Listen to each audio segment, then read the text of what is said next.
देवों के देव महादेव उज्जैन स्थित महाकालेश्वर मंदिर में साक्षात विराजमान हैं। सभी ज्योतिर्लिंगों में सिर्फ महाकाल ज्योतिर्लिंग ही ऐसी है जिसका मुख दक्षिण दिशा में स्थित है।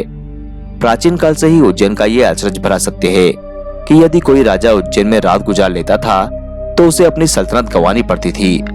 खास बात यह है कि आज भी उज्जैन को लेकर यही मान्यता है कि यदि कोई भी वर्तमान राजा रूपी नेता अर्थात प्रधानमंत्री या जनप्रतिनिधि उज्जैन शहर की सीमा के भीतर रात बिताने की हिम्मत करता है तो उसे इस अपराध का दंड भुगतना पड़ता है।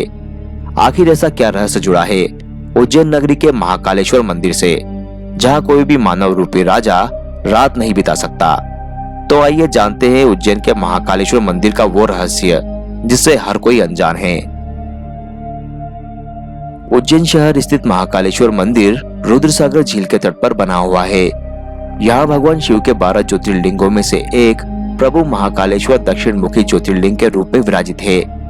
इस मंदिर को मुख्य रूप से 3 भागों में विभाजित किया गया है। मंदिर के गर्भगृह में महाकाल दक्षिण मुखी ज्योतिर्लिंग है।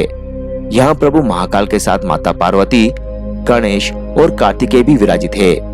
गर्भगृह के ऊपर वाले हिस्से में ओमकारेश्वर मंदिर और सबसे ऊपर नागचंद्रेश्वर मंदिर है। संपूर्ण विश्व में भगवान शिव की महाकाल रूपी प्रतिमा का ये एकमात्र मंदिर है जहां प्रभु की भस्म आरती होती है।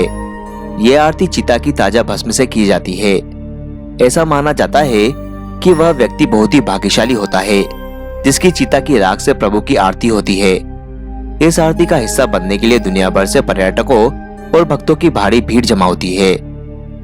मान्यताओं के अनुसार उज्जैन में प्रभु महाकाल के प्रकट होने और मंदिर की स्थापना से जुड़ी एक कहानी है।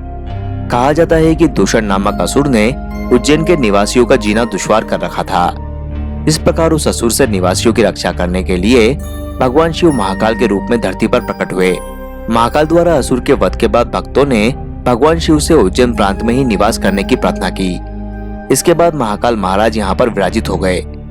वर्तमान मंदिर को श्रीमान राणाजीराव शिंदे ने 1736 में बनवाया था। इसके बाद श्रीनाथ महाराज, महादजी शिंदे और महारानी बाईजाबाई शिंदे ने इस मंदिर में कई बदलाव किए। कहते हैं कि महाकाल से बड़ा कोई शासक नहीं है। जहां महाकाल राजा के रूप में साक्षात विराजमान हो वहां कोई और राजा रूपी तत्व हो ही नहीं सकता। जिस क्षण से महाकाल उज्जैन में विराजित हुए हैं उस क्षण से आज तक उज्जैन का कोई और राजा नहीं हुआ है। उज्जैन की केवल एक ही शासक है और वो है प्रभु महाकाल। पौराणिक कथाओं के अनुसार कोई भी राजा उज्जैन में रात्रि निवास नहीं करता है क्योंकि आज भी बाबा महाकाल ही उज्जैन के राजा है। कहते हैं कि अगर कोई भी राजा या मंत्री यहाँ रात में ठहरता है तो उसे इसकी सजा भुगतनी पड़ती है। या तो उसकी मृत्यु हो जाती है या फिर उसकी सल्तनत ही ध्वस्त हो जाती है। इस धारणा को सही ठहराते हुए कई ज्वलंत उदाहरण उज्जैन के इतिहास में दर्ज है। देश के चौथे प्रधानमंत्री मोरारजी देसाई महाकालेश्वर मंदिर के दर्शन के बाद उज्जैन में एक रात रुके थे।